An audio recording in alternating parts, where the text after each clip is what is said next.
এত দূর দূরান্ত থেকে কে পৌঁছে দিল তাদেরকে আল্লাহর ঘরের প্রতি ভালোবাসা তৈরি করে দিয়েছে আল্লাহ। আল্লাহ সুবহানাহু ওয়া তাআলা বলছেন মিন কুল্লি ফাজ্জিন আমিক, দূর দূরান্তের রাস্তা থেকে আমি মানুষদেরকে মক্কায় নিয়ে আসা, এটার দায়িত্ব আমি আল্লাহ সুবহানাহু ওয়া তাআলা। ইব্রাহিম আলাইহিস সালামকে এই কাবা ঘর প্রিপেড করে দেওয়ার জন্য আল্লাহ তাআলা নির্দেশ দিয়েছিলেন, যারা সালাত আদায় করবেন, যারা রুকু করবেন, যারা আল্লাহ তাআলাকে সিজদা করবেন, তাদের জন্য প্রিপেড করে দেওয়ার দায়ভার আল্লাহ সুবহানাহু ওয়া তাআলা, দায়িত্বটি আল্লাহ তাআলা ইব্রাহিম আলাইহিস সালামকে দিয়েছিলেন। আর মানুষ এখানে এনে তাওয়াফের ব্যবস্থা করা, এটা আল্লাহ সুবহানাহু ওয়া তাআলা নিজে দায়িত্ব নিয়েছেন। এমন কোন সময় পাবেন না দিন রাত 24 ঘন্টা বা 24 ঘন্টার পরে তার কোনো ঘন্টা নাই, আর 24 কোনো ঘন্টা যদি থাকতো, এমন একটা সময় আপনি পাবেন না 1 সেকেন্ডের জন্য যে কাবার চত্বরটা খালি যাচ্ছে, কেউ তাওয়াফ করছে না। এটা হলো কাবার আরেকটি বড় আয়াতান লিন্নাস, মানুষের জন্য আরেকটি নিদর্শন যে আল্লাহ তার ঘরকে আল্লাহ তাআলার ডাক থেকে, লাব্বাইক বলা থেকে মুহূর্তের জন্য এটাকে বন্ধ করেন না। সহিহ বুখারীতে হাদিস, কিতাবুল মাগাজি 2য় খণ্ড, প্রথম হাদিসটার পরের হাদিসটাই যেখানে উল্লেখ করা আছে, হযরত সাদ রাদিয়াল্লাহু তাআলা আনহু যখন সাদ ইবনে মুআয রাদিয়াল্লাহু তাআলা আনহু যখন ইসলাম গ্রহণ করলেন, তিনি আল্লাহ রাসূলকে বললেন, ইয়া রাসূলুল্লাহ, আমার একটা মান্যত ছিল জাহিলিয়াতের যুগে যে আমি কাবা তাওয়াফ করব, কিন্তু এখন তো আমি মুসলমান হয়ে গেছি, তাওয়াফ করার জন্য কি আপনি অনুমতি দেন? আমি কি সেখানে যাব? নবী সাল্লাল্লাহু আলাইহি ওয়াসাল্লাম বললেন, হ্যাঁ অবশ্যই যাবে, যাও তাওয়াফ করে আসো। রাসূল অনুমতি দিলেন এবং তিনি তাওয়াফ করতে গেলেন। সে সময় একটি রেওয়াজ চালু ছিল, এখনো আছে, যে বড় বড় নেতারা আরেক নেতার বাড়িতে কি হয়, মেহমান হয়, একটা বন্ধুত্ব থাকে, একটা সম্পর্ক থাকে। অনেকেই তো ঠাকুরগাঁয়ের বাড়িতে উঠতে চাইছিল, এরকম কিন্তু আগেও ছিল। এখন যদি নাও জায়গা দেন, পরে ঠাকুরগাঁয়ের বাড়িতে উঠবো, আপনার এই বক্তব্য শোনেন নাই? এইটা আগেও ছিল। হযরত সাদ ইবনে মুআয রাদিয়াল্লাহু তাআলা আনহু তিনি যখন মদিনায় গেলেন, মক্কায় গেলেন, তখন তিনি চিন্তা করলেন কোথায় উঠবো। তিনি সেখানে এক নেতার বাড়িতে উঠলেন, হযরত বেলাল হাবশী রাদিয়াল্লাহু তাআলা আনহু তাকে হত্যা করেছিল, সেই কাফিরের সাথে তার সম্পর্ক ছিল। তিনি গেলেন এবং তার বাড়িতে উঠলেন। ইয়া আবা সাফওয়ান, হাদিসের পরে তার কুনিয়ত বর্ণনা করা হয়েছে আবু সাফওয়ান। রাসূল উনি গেলেন আর আবু সাফওয়ানের বাড়িতে রাত কাটালেন।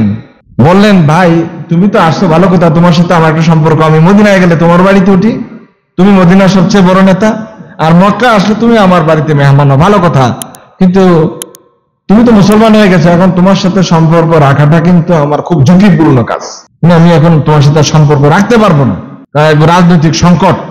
তারপরে যেহেতু পুরাতন অনেক দিন থেকে একটা মহব্বত আছে, এটা তো ছাড়তে পারি না, আচ্ছা আসো থাকো, ভালো কথা।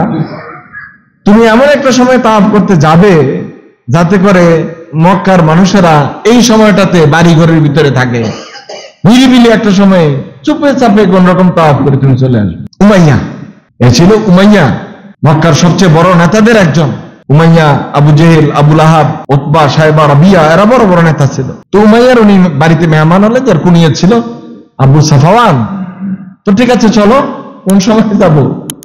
হিনা জাহিরা, এমন সময় যাবে যখন একদম দুপুরবেলায় গেলে খুব প্রচন্ড রোদ থাকে, ওই সময় তাওয়াফের জন্য লোক খুব একটা থাকে না, কম লোক থাকে, মোটামুটি করে চলে আসবে। হযরত সাদ ইবনে মুআয সাথে করে নিয়ে গেলেন উমাইয়াকে, কিন্তু যেখানে বাঘের ভয় সেখানে রাত হয়। গিয়ে দেখা হয়ে গেল আবু জেহেলের সাথে, কাবার চত্বরে ঢুকে আবু জেহেলের সাথে দেখা। আবু জেহেল বলল, আশ্চর্য কথা, তোমরা তো এক ধর্মান্তরিতকে স্থান দিয়েছ, মানে নবী সাল্লাল্লাহু কথা বলছে, এক ধর্মান্তরিতকে স্থান দিয়েছ, তাকে আশ্রয় দেওয়ার ওয়াদা করেছ এবং তার সপক্ষে লড়াইয়ের ঘোষণাও দিয়েছ, আবার এত বড় সাহস, তুমি আবার কাবার চত্বরে তাওয়াফ করতে এসেছ। দুজনে ঝগড়া বেঁধে গেল।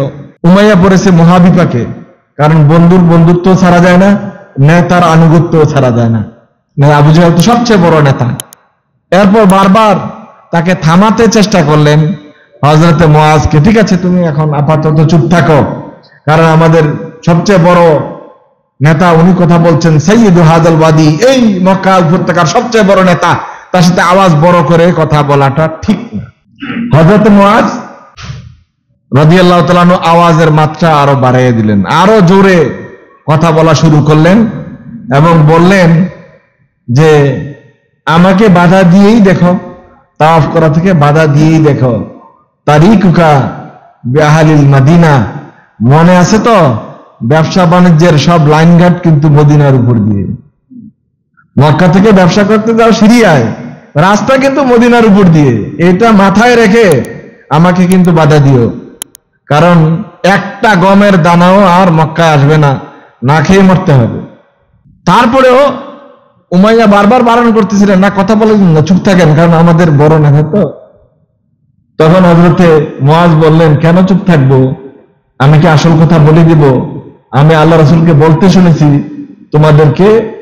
তোমাদের কারা কারা হত্যাকৃত হবে এই তালিকা আল্লাহ রাসূল সাল্লাল্লাহু আলাইহি ওয়াসাল্লাম প্রকাশ করেছেন।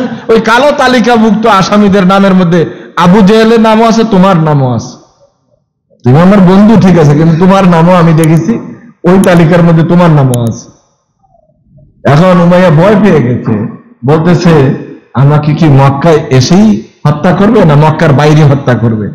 হযরত মুআজ বললেন, ওই কথা বলেন নাই আল্লাহ রাসূল, কিন্তু বলেছেন তোমরা কালো তালিকাভুক্ত এবং তোমরা খুব দ্রুতই হত্যার শিকার হবে। বাকি হাদিসটা বললাম না, এটা আমার বাকি অংশ দরকার নেই। আমি যে অংশটুকু বুঝাতে চেয়েছি, একবারে দুপুরবেলা যেখানে কোনো মানুষ থাকার কথা না, ওই নিরিবিলি সময়টাতে গিয়েও কিন্তু কাবার চত্বরে হযরত মুআজ ইবনে জাবাল রাদিয়াল্লাহু তাআলা আনহু, সাদ ইবনে মুআজ রাদিয়াল্লাহু তাআলা আনহু পেয়ে গেলেন আবু জেহেলকে। যদিও ঈমান ছিল না, কিন্তু আল্লাহ বিশ্বাস করত। সবসময় আল্লাহ সুবহানাহু ওয়া তাআলা তার নাম নেওয়ার মতো মানুষ কাবার চত্বরে 24 ঘন্টাই জাহিলিয়াতের যুগেও রেখে দিয়েছেন। আয়াতিহি লিন-নাস, আল্লাহ সুবহানাহু ওয়া তাআলার একটা বড় নিদর্শন হলো কাবা কখনো শূন্য হয়ে যায় না। এবং আল্লাহ সুবহানাহু ওয়া তাআলা মানুষের জন্য মানে উপযোগী করে তাওয়াফের যে ব্যবস্থাপনা করে দিয়েছেন, এগুলো আল্লাহ সুবহানাহু ওয়া তাআলার আয়াতেরই অংশ। দেখবেন যে কাবার চত্বরে যে পাথরটা লাগানো আছে, ওই পাথর কখনো গরম হয় না। যেখানে তাওয়াফের গ্রাউন্ডে যে পাথরটা লাগানো আছে, এই পাথরটার একটা ম্যাজিক্যাল পাথর। এটা লাগানো হয়েছে এমন এক পাথর, যে পাথর যত বেশি রৌদ্র পড়বে তত বেশি ঠান্ডা হয়ে যাবে। যদি এটা না হইতো তাহলে কি এখানে তাওয়াফ করা যেত? যেখানে খালি পায়ে নগ্ন পায়ে বালুর মধ্যে 5 মিনিট হাঁটা যায় না, 5 মিনিট, 1 মিনিটও পারবেন না, পায়ে ফুসকা পড়ে যাবে। আর এই রোদটা যদি কোনো পাথরের উপর পড়ে তাহলে এটা তীব্রতা হতো কিরকম। কিন্তু আল্লাহ সুবহানাহু ওয়া তাআলা এটা এমন এক ম্যাজিক্যাল পাথর দিয়ে, এটা বেশি দিন হয় নাই লাগিয়েছে, এই ম্যাজিক্যাল পাথর দিয়ে এটা চত্বরটাকে আল্লাহ তাআলা ব্যবস্থাপনা করে দিয়েছেন। লুক বাড়বে, গরম বাড়বে, পৃথিবীর তাপমাত্রা বাড়বে, এটা আল্লাহ তাআলা জানেন তো নাকি? সুতরাং আরো 1000 বছর যদি কেউ তাওয়াফের পরেও যদি কেউ তাওয়াফ করতে আসে, সে যেন পায়ে ফুসকা পড়ে না যায়, আরাম করে তাওয়াফটা করতে পারে, সেই ব্যবস্থাপনা আল্লাহ সুবহানাহু ওয়া তাআলা করে দিয়েছেন।